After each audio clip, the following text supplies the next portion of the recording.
You're listening to an Airwave Media Podcast.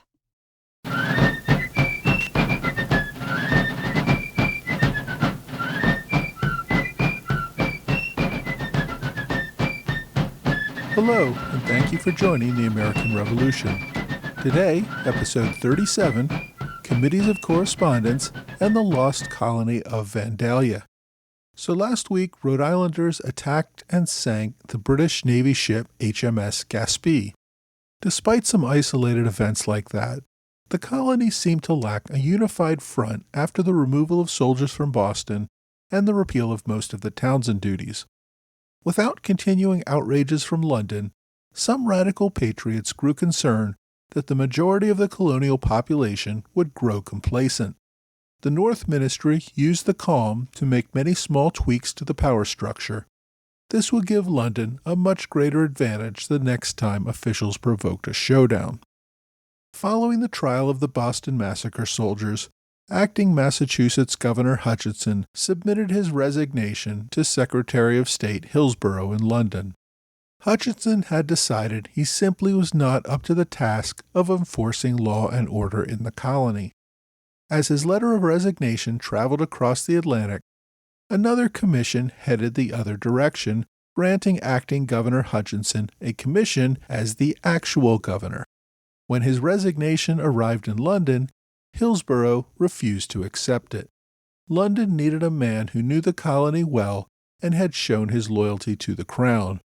So congratulations, Governor. I'm sure the next few years will be so much fun for you.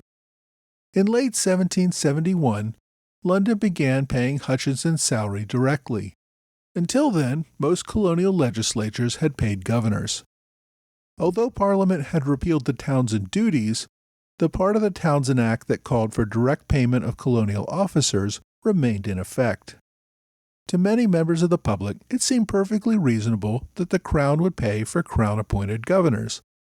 To the radicals in the legislature, however, it was another attempt to undermine their power. A governor paid from London would have less incentive to stay in the good graces of the legislature. He could also suspend the assembly if it got unruly without risking his own income. The following year, Hillsborough issued orders paying the salaries of colonial judges and other colonial officers as well. It did not help matters that much of the money to pay these officials came from the hated tea tax. London officials also debated changing the Colonial Council in Massachusetts from an elected body to one appointed by the governor. Now, this was the normal system in most royal colonies, but the Massachusetts Charter called for an elected council. The council had been a barrier that prevented the governor from acting on issues like calling out the army to suppress riots. The elected council in Massachusetts almost always stymied the governor. Changing to an appointed council, however, would require an amendment to the colonial charter. Given the tensions, London officials decided not to pursue this reform at this time. Still, Samuel Adams saw these changes as part of a broader effort to bring the colonies more firmly under London's control. In another such move, Hillsborough refused to accept Benjamin Franklin as the colonial agent for Massachusetts. While the Massachusetts Assembly had improved his agency, the governor had not. To Hillsborough, this meant Franklin had no legitimacy. This was another subtle attempt to shift power to the king and his appointed ministers in the colonies and away from the elected legislatures. These were all minor disputes, though. For most colonists, London's changes in government pay structures were insignificant behind-the-scenes matters. They bothered some politically astute radicals, but few others. From late 1770 until early 1773, England and her colonies returned to relative normal. The big sticking point for most was the non-importation agreements on tea, and we'll get into that more in a few weeks. But while it remained a political issue, it had very little impact on the economy overall. During this time, several moderates began to drift away from the movement. John Hancock reduced his association with the radicals. Governor Hutchinson, hoping to pull him back to the other side, gave him back command of the Corps of Cadets. He also offered to help Hancock get a seat on the governor's council. Hancock, though, declined the council seat saying that he wanted to focus more on his business and less on politics for either side. Similarly, men like John Dickinson in Pennsylvania and George Washington in Virginia turned back to their respective professions. Both remained members of their state legislatures, but that work seemed to take a backseat to other matters like land speculation and building their businesses. Samuel Adams's concerns that London was apparently making little changes all over the continent encouraged him to begin the Committees of Correspondence. Radical Whig leaders across Massachusetts and across the continent agreed to write each other regularly to let everyone know what political changes were happening everywhere. This way, they could determine if minor changes were part of a larger coordinated, long-term attempt to control the colonies. These committees also allowed the radicals to develop a coordinated response to any noteworthy activities and build joint strategies to resist them.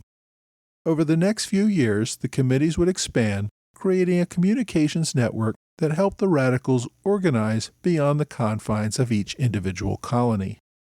Colonial legislatures had used committees of correspondence before, both for communications with London as well as with other colonies and towns. Most were for a limited time and purpose, though, such as coordination of opposition to the Stamp Act a decade earlier. And many of the committees this time were created outside of the legislatures. They did not have one specific purpose, but were designed to keep radical politicians all over the continent informed about policy changes and any other concerns on any issue that might arise.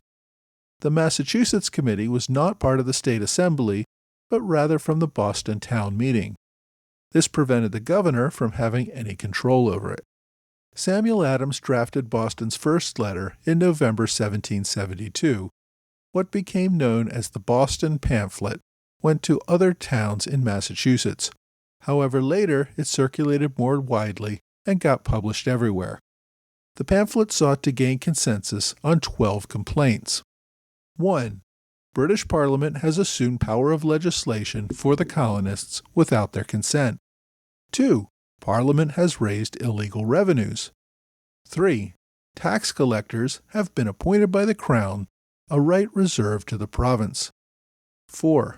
Tax collectors are entrusted with power too absolute and arbitrary. Private premises are exposed to search. 5. Fleets and armies are quartered on the townsfolk in time of peace without their consent. 6. Tax revenue has been used by the king to pay for provincial officers, making them dependent on him in violation of the charter. 7. General assemblies are forced to meet in inconvenient places. Activities of the council have been limited. 8. Colonists accused of crimes are to be tried in admiralty courts. 9. Restraints are placed against iron mills, hat manufacture, and transport. Wool cannot be carried over a ferry. Many other businesses are curtailed. 10.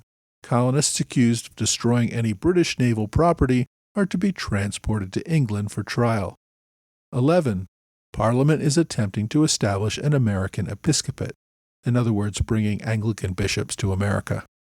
And 12. Parliament is making frequent alteration of the bounds of the colonies, not according to charter. Now, I had mentioned that Hancock had been moving away from the radicals. However, he had served as moderator of the town meeting that approved the Boston pamphlet. As moderator, he had to sign it to indicate the meeting's approval of the document. Had he refused to sign, he would have been shunned for his Tory sympathies. Since Governor Hutchinson and others considered the document seditious, signing meant another break with the establishment. Forced to take sides, Hancock signed the document, meaning his name became associated once again as a leader in the Patriot cause. In Virginia, before the House of Burgesses could vote on the creation of such a committee, Lord Dunmore dissolved the House. So most of the representatives moved across the street to a tavern where they agreed as private citizens to create a group to correspond with other colonies. One way or another, active committees began in 11 colonies, typically with more radical political leaders in charge of them. Most correspondents were members of the Sons of Liberty. Letters supplemented newspapers as a way of learning intelligence, It also gave leaders an opportunity to share ideas and coordinate opposition. And probably most importantly, the committees gave like-minded leaders throughout the colonies a chance to get to know one another. Although not officially part of any Committee of Correspondence, Benjamin Franklin was still working as a colonial agent in London, despite Hillsborough's refusal to acknowledge him. Franklin regularly corresponded with various colonial leaders and officials in London as his work required. Now, somehow, Franklin obtained a number of letters from Governor Hutchinson in late 1772. It's still unclear exactly how he got them, but they appear to have come from an anonymous member of Parliament. He also had a few letters from Lieutenant Governor Andrew Oliver and other leading colonial Tories. The letters badmouthed opposition leaders and recommended that London had to limit British liberties in the colonies if officials ever wanted to restore order. Similar letters had doomed Governor Bernard's administration a few years earlier. It does not appear that Franklin was trying to destroy Hutchinson. He sent the letters to Thomas Cushing in Boston with instructions that Cushing keep them confidential and only share them with a few members of the Patriot leadership. Franklin's purpose in sending the letters was to try to convince Patriot leaders that colonial problems were not the result of London officials inclined towards tyranny. Rather, officials like Hutchinson were painting a poor picture of the colonial situation. Patriots needed to get their side of the story to London, perhaps by providing more support and resources to their agent, Mr. Franklin. Cushing, however, working closely with Samuel Adams and Joseph Warren, decided not to keep the letters confidential. In the summer of 1773, they published the letters in the newspaper. The release of the letters followed on Hutchinson's speech to the Assembly a few months earlier, proclaiming that Parliament was the supreme legislative authority, and that unless the colonies were considering something crazy like independence, they needed to get over themselves and accept parliamentary authority. Relations between Governor Hutchinson and the colony's elected leaders were never good, but the speech and the letters made things downright poisonous. But as I said, despite the continuing bickering among politicians, many moderates in most colonies turned their focus back to business. And for quite a few colonists, business meant speculation in Western lands. This returns us back to the issue that started much of this whole course of events, the colonists' desire to settle the Ohio Valley. We last left the Ohio Valley way back in episode 19 with the end of Pontiac's Rebellion and King George's proclamation of 1763 that colonists could not move west of the Appalachian Mountains. The colonists were not happy about the decree then, and a decade later still wanted either to subvert it or get it repealed outright. During this time, several Indian traders who had lost property in Pontiac's Rebellion sought compensation.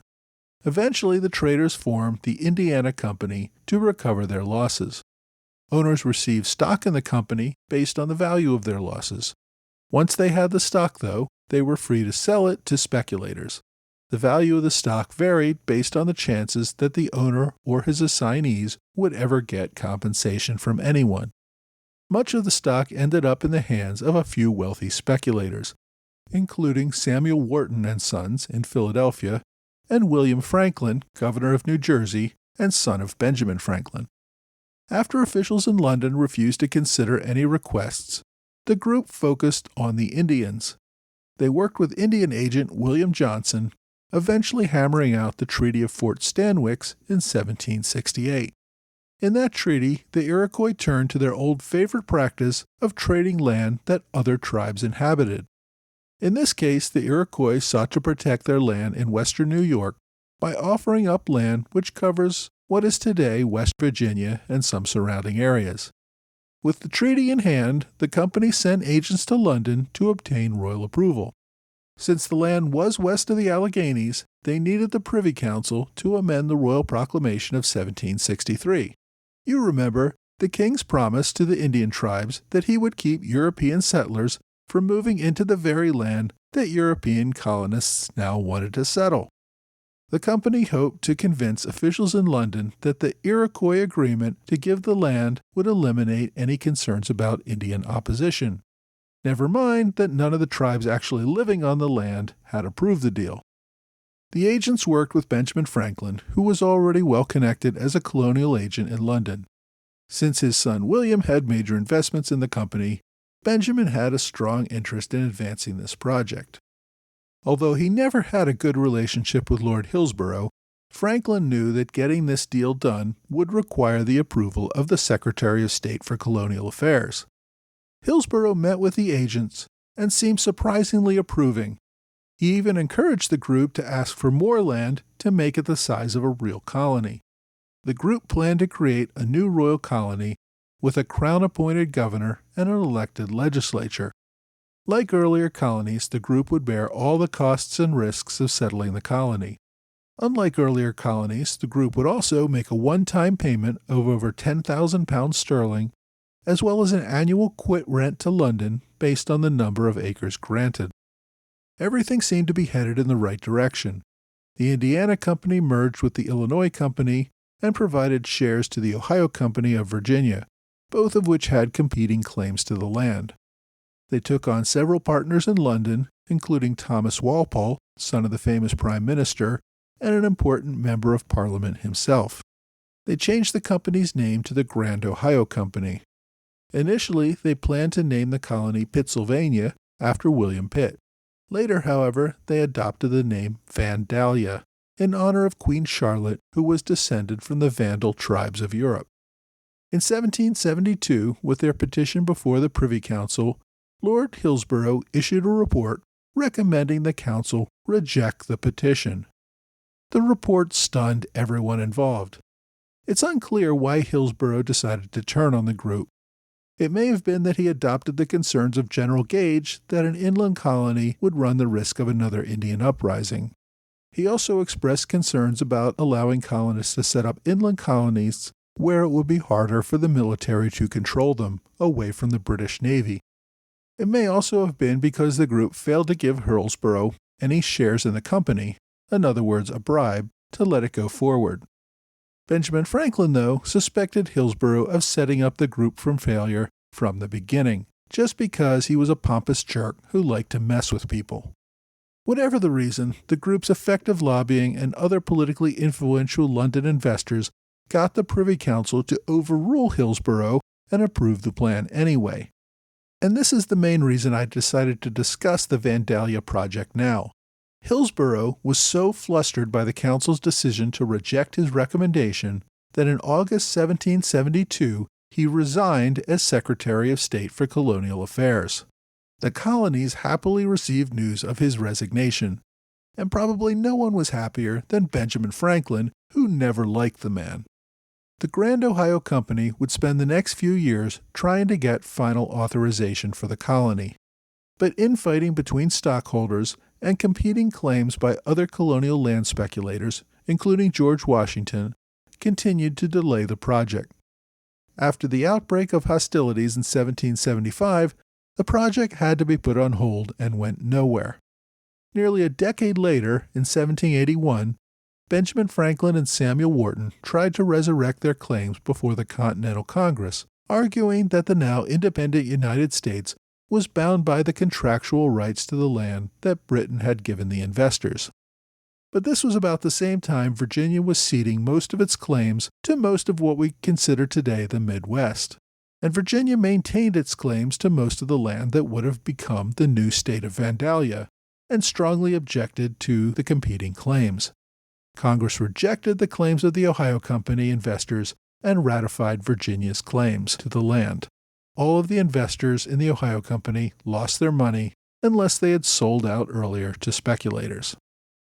So back in London with the resignation of Hillsborough, William Legge, the second Earl of Dartmouth, replaced Hillsborough as Secretary of State for Colonial Affairs. Dartmouth had been a member of the House of Lords since 1750, when at age 19 he inherited his grandfather's title. His father had died when he was only a year old, and his mother remarried a widower named Lord North, who had a son named Frederick. So William's stepbrother would grow up to be Prime Minister Lord North. And since nepotism was a big part of British government, North had no trouble appointing his stepbrother to this key position in the ministry. Dartmouth seemed much more accommodating of colonial interests. Unlike Hillsborough, he did not seek to crush them into submission. Instead, he would try to work out political compromises that would satisfy all. Dartmouth, by London terms, was a moderate who had supported repeal of the Stamp Act. He had also contributed to the establishment of a college for Indians in New Hampshire, which still bears his name today. Franklin and others thought that Dartmouth's replacing Hillsborough would lead to better relations between England and the colonies. Things would not work out that way, but in 1772 everyone remained optimistic about the new appointment. Dartmouth at least seemed much more reasonable and accommodating. Next week, the dispute over the border of New Hampshire and New York flares up again as residents of both colonies attempt to assert their property claims. This gives rise to a militia army known as the Green Mountain Boys.